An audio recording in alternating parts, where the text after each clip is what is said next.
বসাই না এগুলা ওই ঘোড়াটা বসে শিষ্য হইল ওই যে হরিদাস স্বামী ঘোড়া শুরু করেছে আর বাকিরা কিন্তু কোনো সমস্যা নেই এমনি এমনিতেই পরবর্তীতে অনেকভাবে বসাইছে আর কৃষ্ণ এটা করলো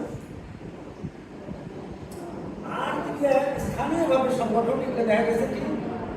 এমনি এটা পকের মধ্যে দিয়ে বা কোনো একটা সংঘ এর অর্থটা ঠিকভাবে হয় এর অর্থ এশিয়ার তারপরে তার পকেটে ঢোকে আর বের বাসায় ভগবান কি পায় সনাতনী সংঘ আজকে কত বছর বলা হয়েছে এখানে কোনো মহাপুরুষের নাম নাই এটা একটা সংগঠন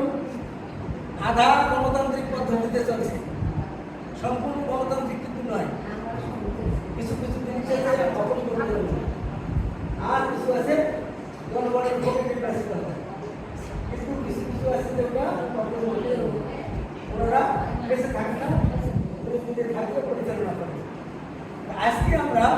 সেই 1 2 3 4 থেকে প্রায় 42 বছরের অতিক্রম করেছি মানে কি প্রায় 42 বছর আধা যুগের আমি আজকের এই দিনে সনাতনী সংঘের পক্ষ থেকে আপনাদেরকে আন্তরিক শুভেচ্ছা জানাচ্ছি যে আমরা একটা সংঘের পতাকা তলে আমরা একত্রিত হতে পারছি এবং এই পদ্ধতির সংগঠন কিন্তু আর কোথাও নাই এই সংগঠনের সবচেয়ে বড় জিনিসটা কি আমরা যে পূজা করতেছি না এখানে যদি এমনিতেও অনেক লোকই যদি আসতো পূজা করতে তাহলে পূজার বেতন হতো একজন এখানে কিন্তু গৌতম মিশে একজন কিন্তু গৌতম মিশে তিনি যেটা যেটা করতেছেন আমরা গৌতম মিশে ঠিক না উনি যেটা করতেছেন আমরা তাই করতেছি আচ্ছা সবাই যদি করতো এখানে যদি কেনা যদি পোষাকুষি লাগতো তাহলে আমাদের কি হতো সবার বাড়ি থেকে পোষাকুষি ধরিয়েছে লাগতো না আমরা ফুল দিয়ে পূজা করতে পারি খারাপ পূজা করতে পারি আমরা সারিবদ্ধভাবে সবাই পূজা করতে পারি একই মনকে সবাই আমরা একমাত্র অভিনন্দন করতে পারি এইটাই সনাতনী সংঘের বিশেষত্ব যে এখানে কেউ পূজা করবে আর কেউ তামসা দেবে এখানে কেউ পূজা করবে বাকিরা তামসা দেবে না এখানে আমরা যা কিছু করি সবাই ঠিক আছে আজকের দিনের আর কিছু বিশেষত্ব গাছের চারার কথা বলা হবে তোমাদের শাখা কি সবাই কথা বলছেন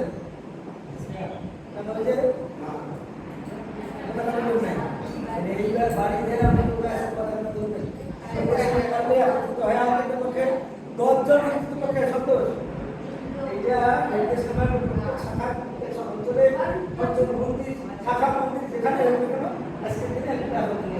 দরকার হলে এক পোয়া পুড়িয়ে নিয়ে একটা করে ধোয়া অন্তত পক্ষে আগে কিন্তু আমার আছে ওই কথাটা জানুন যে আজকে দিন কোন জুলাই আর আজকে কত বছর 42 বছর বয়স হয়েছে এইটা 42 বছরের আগে ওখানে 1940 সালে এই কথাটা অন্ততপক্ষে আমরা জানি আর এই উপলক্ষে কি হবে এই উপলক্ষে অন্ততপক্ষে একটা করে গাছ এই সপ্তাহ আজকে কালকে এই সপ্তাহের মধ্যে নিজে বাড়ির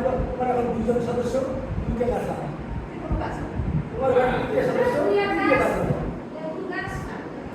যে কোনো গাছ লাগাও গাছ করে গাছের সাথে কি সম্পর্ক আমাদের কি সম্পর্ক খাচ্ছে আমরা যে প্রাণ কর্ম করি এই প্রাণের সম্পর্ক আমরা কি নেই অক্সিজেন কে দেয়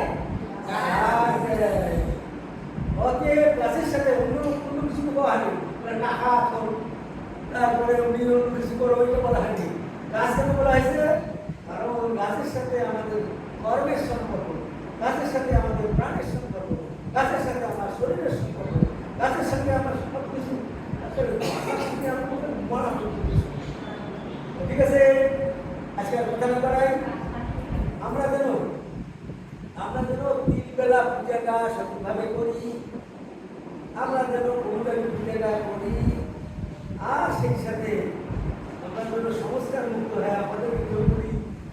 আছে আমাদের বিশেষ করে মায়েদেরকে বলি, অনেকে বলবে আসিয়া কেনই এলাকার মালা খান্দিস নেই, কি করতে না যদি কি হয়, আর উপবাসটা ধরিস নেই, এরা একাদশীটা এরা ধরিস নাই, নানা কথা। তোমরা কি করতে পারো, তোমরা কি পূজা করো? এই পূজা তারা করে কি? প্রাণ কর্ম করে কি? তোমরা যেখানে যাবা সেখানেই তোমরা পূজা করতে পারবা, অনেকেই সেটা পারবে না। তোমরা যেখানে যাও নিজে নিজে পূজা করতে পারবা, অন্যেরা সেটা পারবে না। তোমার বামন থাকবে, কাউরা থাকবে, ভগবান থাকবে, ঢাক থাকবে, বহু কিছু লাগবে। আর তুমি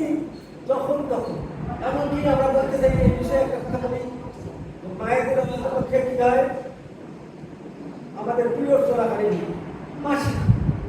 এই সময় পূজা করা যাবে কিনা একটা জিনিস জানবে। আমাদের দুইটা সপ্তাহ, একটা দেহ সপ্তাহ, একটা হলো আত্মা সপ্তাহ। ওই সময় কি দেহের খোরাক বন্ধ থাকে? দেহের খোরাক বন্ধ থাকে কি? ওটা তো দেহ সম্বন্ধে, দেহের খোরাক বন্ধ হবে না। দেহের খোরাক যদি বন্ধ না হয়, আত্মার খোরাক বন্ধ হবে না না না। তোমরা বলতে পারো হ্যাঁ দুনিয়া শুধু চলে, তোমরা এক পার্টি করে হ্যাঁ আমরা এক পার্টি, কারণ কি আমরা সত্যের পথে চলি। ঠিক আছে শ্রীমণ্ডলী, আপনারা কষ্ট করে এই মন্দিরে আসছেন, এজন্য এই মন্দিরের পক্ষ থেকে, সেই সাথে সনাতনী সংঘের ডাকে আপনারা আসছেন, এজন্য সংঘের পক্ষ থেকে শুভেচ্ছা জানিয়ে আমার কথা